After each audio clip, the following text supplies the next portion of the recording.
안녕하세요. 2018년 윤월이었죠. 대한민국을 정말 떠들썩하게 만들었던 사건. 바로 강진 여고생 사망 사건입니다. 네, 아르바이트를 간다고 나섰던 16살 학생이 싸늘한 주검으로 발견됐고, 그렇죠. 그리고 유력한 용의자였던 아버지 친구는 스스로 목숨을 끊으면서 정말 진실이 미궁에 빠질 뻔했죠. 결국 공소권 없음으로 종결됐지만 벌써 7년이 지났는데도 여전히 풀리지 않는 질문들이 많습니다. 네, 그래서 오늘 저희는 좀 청취자께서 공유해 주신 자료가 있어요. 강진 여고생 사망 사건, 미궁 속 진실이라는 제목의 발췌본인데요. 이걸 토대로 당시 사건을 한번 좀 자세히 들여다볼까 합니다. 좋습니다. 단순 요약보다는 그 정보들 속에 담긴 의미, 그리고 왜 아직도 이 사건이 우리에게 중요한 질문을 던지는지 그런 점들을 좀 짚어보는 시간이 되면 좋겠네요. 맞습니다. 저희는 추측이나 감정적인 부분은 좀 빼고요. 제공된 자료에 있는 사실 위주로 이야기를 풀어가 보겠습니다. 네, 그렇게 하시죠. 사실 용의자가 사망하면 이게 수사가 정말 어려워지거든요. 법정에 세울 수도 없고 직접 물어볼 수도 없으니까요. 그렇죠. 그 입을 통해 들을 수 있는 게 없어지는 거니까. 네.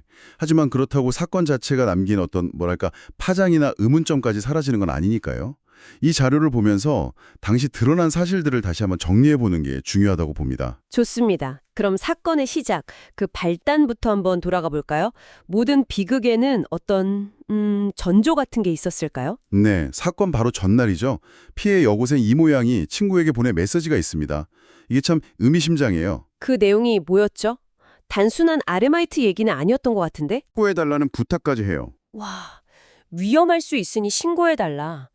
16살 소녀가 친구한테 이런 말을 남겨야 했다는 게 너무 마음이 아프네요. 이게 그냥 막연한 불안감이라기보다는 뭔가 구체적인 위험을 좀 감지했던 게 아닌가 그런 생각이 들게 하죠. 아빠 친구라는 존재, 비밀 유지 요구, 그리고 스스로 느낀 어떤 위험 신호.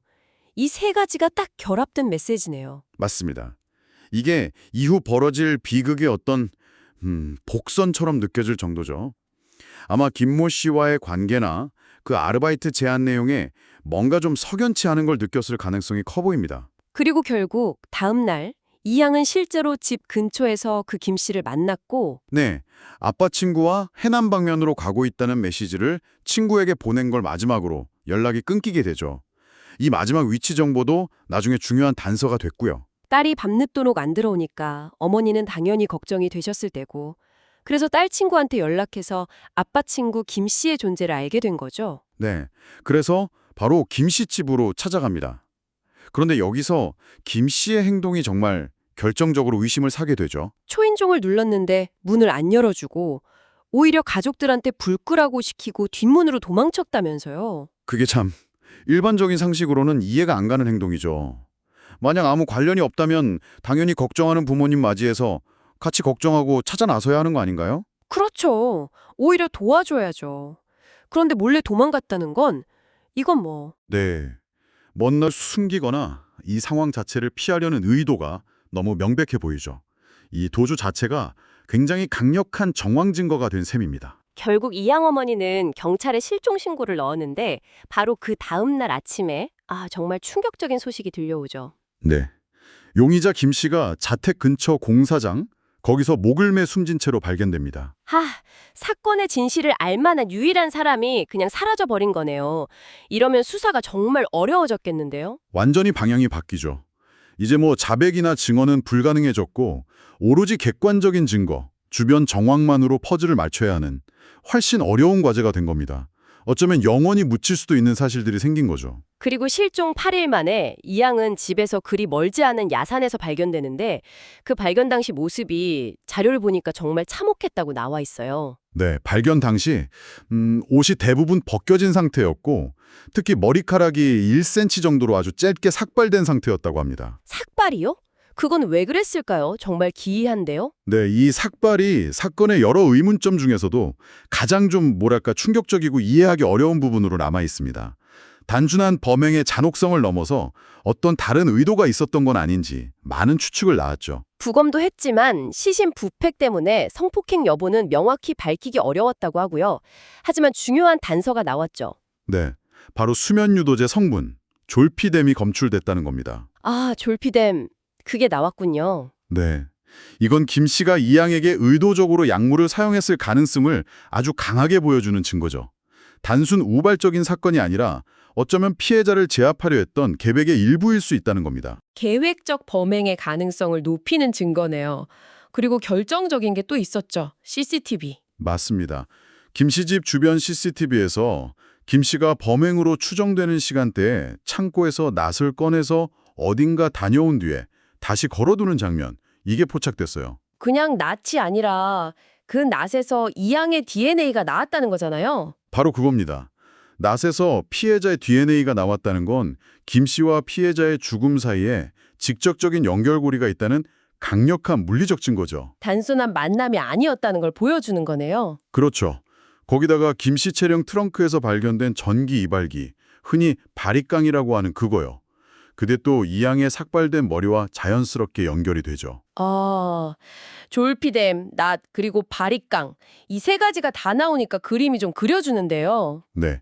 이 증거물들을 함께 놓고 보면 굉장히 불길하고 또 상당히 계획적인 어떤 그림이 그려지게 됩니다. 이런 증거들을 보면 김 씨 범행은 거의 확실해 보이는데 여기서 저희가 좀 더 주목해야 할 부분이 있다고요. 이게 충동적인 게 아닐 수 있다는 정황들. 네, 맞아요. 자료에 김 씨의 범행 전후 행적들이 쭉 나오는데 이게 정말 단순 충동으로 보기에는 어려운 점들이 많습니다. 어떤 것들이 있었죠? 우선 범행 닷새 전에 이미 이양을 만나서 아르바이트를 제안했고요. 범행 이틀 전에는 등산용 배낭, 낫, 그리고 졸피뎀으로 보이는 약물까지 미리 구입을 해요. 미리 준비를 다 해놨다는 거네요. 범행 도구를요. 네, 그렇게 볼 수 있죠. 그리고 범행 당일에는 또 뭘 하냐면 자기 차를 미리 세차를 합니다. 혹시 모를 흔적을 지우려 한 걸로 보이고요. 또 이양 소지품으로 보이는 물건들을 태우려 한 정황도 포착됐어요. 와, 증거인멸 시도까지? 네, 심지어는 자기 알리바이를 만들려고 그랬는지 휴대전화를 일부러 식당에 두고 가고 결정적으로 차량 블랙박스 전원까지 꺼놨습니다. 블랙박스를 껐다. 이건 뭐 빼도 박도 못하게 증거인멸 시도인데요? 그렇죠. 이런 행동들을 쭉 보면 이게 과연 우발적인 사건일까 하는 의문이 강하게 들죠. 너무나 체계적이고 계획적으로 보입니다. 범행 도구 준비, 증거인멸 시도, 알리바이 조작 시도까지. 이건 처음부터 범죄를 염두에 두고 접근했을 가능성이 높아 보이는데요. 네. 그래서 앞서 경찰 관계자가 조심스럽게 언급했던 성범죄 시도 중 우발적 살해 가능성이라는 추정과는 좀 거리가 있어 보입니다. 훨씬 치밀하게 계획된 범죄의 그림자가 짙게 드러워져 있는 거죠. 이 지점이 정말 중요합니다. 이 사건을 더 비극적으로 만드는 게 그 김 씨가 다름 아닌 이양 아버지하고 오랜 친구 사이였다는 거잖아요. 네, 맞습니다. 이 양도 김 씨를 삼촌이라고 부르면서 따랐다고 하고요. 그런 관계였는데 어떻게 이런 끔찍한 일이. 바로 그 친밀함, 신뢰가 어쩌면 비극의 씨앗이 됐을 수도 있다는 거죠. 김 씨도 평소에 이 양에게 용돈도 주고 조카처럼 잘 대해줬다고 하니까 이 양 입장에서는 그 아빠 친구, 나한테 잘해주는 삼촌을 경계하기가 어려웠을 겁니다. 가장 안전하다고 믿었던 관계가 오히려. 네, 위험에 대한 방어막을 허물어뜨리는 역할을 했을 수 있다는 거죠. 신뢰의 배신이라는 점에서 정말 더 잔인하게 느껴지는 부분입니다. 경찰은 애초 살인 목적보다는 성범죄를 시도하다가 우발적으로 살해했을 가능성을 언급하긴 했지만 방금 저희가 짚어본 여러 계획 정황들이랑은 좀 온도차가 느껴지네요. 네, 분명히 그렇죠. 사전에 약물이나 도구를 준비하고 증거인멸까지 시도한 정황들을 보면 우발적이라는 단어에 선뜻 동의하기는 어렵습니다. 하지만 어쩔 수 없는 한계죠. 용의자 김 씨가 사망했기 때문에 이 모든 건 결국 추정으로 남을 수밖에 없습니다. 법적으로 확정될 수가 없는 거군요. 정확합니다. 용의자 사망으로 인한 공소권 없음 처분은 그냥 법적인 절차일 뿐이지 진실이 밝혀졌다는 의미는 아니거든요. 법정에서 증거를 따져서 유무죄를 가릴 기회 자체가 사라진 거죠. 그렇기 때문에 여전히 풀리지 않는 의문들이 많은 거고요. 네, 김 씨의 진짜 범행 동기가 뭐였는지, 왜 그토록 이상하게 머리를 삭발했는지, 정확히 어디서 어떻게 살해했는지 이런 핵심적인 질문들에 대한 답은 여전히 찾지 못한 채 남아있는 거죠.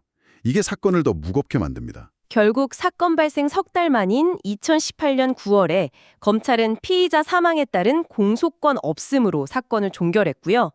법적으로는 이제 김 씨에게 죄를 물을 수 없게 된 건데 이게 피해자 가족이나 이 사건을 지켜보는 사람들에게는 참 허탈할 것 같아요. 네, 공소권 없음 결정이 법리적으로는 맞을 수 있지만 유족에게는 정말 또 다른 상처가 될 수 있습니다. 가해자로 보이는 사람에 대한 법적 처벌도 불가능해졌고 사건의 진실도 공식적으로는 미공속이라는 꼬리표를 달게 된 거니까요. 그러네요. 이 사건은 우리에게 산 뼈아픈 교훈을 남겼습니다. 자료에서도 지적하듯이 아무리 가족처럼 가깝고 친한 사이라 해도 맹목적인 신뢰는 위험할 수 있다는 것. 그리고 스스로를 지키기 위한 최소한의 경계심은 누구에게나 필요하다는 걸 다시 한번 생각하게 만들죠. 네, 정리를 좀 해보자면 이 강진 여고생 사망 사건은 아버지 친구라는 깊은 신뢰 관계를 악용했을 가능성이 높은 계획범죄 정황이 아주 짙은 사건입니다. 그렇죠. 피해자의 마지막 그 불안한 메시지부터 시작해서 발견 당시의 참혹한 모습, 또 졸피뎀, 낫, 바리칸 같은 증거물들, 그리고 용의자의 치밀했던 사전 준비와 증거인멸 시도까지. 네. 하지만 이 모든 의혹의 중심에 있는 용의자가 스스로 목숨을 끊으면서 사건의 완전한 진실규명은 불가능해졌습니다. 7년이라는 시간이 흘렀지만 이 사건이 남긴 의문과 상처는 여전히 그대로인 셈이죠. 특히 피해 학생이 남긴 먼 일 생기면 신고해달라는 그 마지막 말이랑 그 후에 차갑게 발견된 모습, 그리고 용의자의 어떤 계획성과 죽음이라는 이 극단적인 요소들이 다 합쳐져서 이 사건을 그냥 통계 속 하나의 사건으로 넘길 수 없게 만드는 것 같아요. 맞아요. 밝혀지지 않은 진실의 무게, 그리고 그 진실을 영원히 물을 수 없게 된 현실이 우리 사회에 던지는 질문은 결코 가볍지 않다고 생각합니다. 네. 어쩌면 가장 믿었던 사람에게 배신당했을 때 그 충격과 공포, 이건 상상하기도 어려운데요. 이 사건은 그 신뢰가 어떻게 악용될 수 있는지, 그리고 가해자의 죽음이 진실 규명에 얼마나 큰 공백과 좌절을 남기는지를 너무나 아프게 보여주는 것 같습니다. 청취자 여러분께서는 이 끝나지 않은 사건 앞에서 어떤 생각을 하셨나요? 진실이 완전히 밝혀지지 않은 이 비극 앞에서 우리는 무엇을 기억하고 또 어떤 교훈을 얻어야 할까요? 오늘 저희가 나눈 이야기들이 이 무거운 질문에 대해 함께 고민해보는 작은 계기가 되었으면 합니다.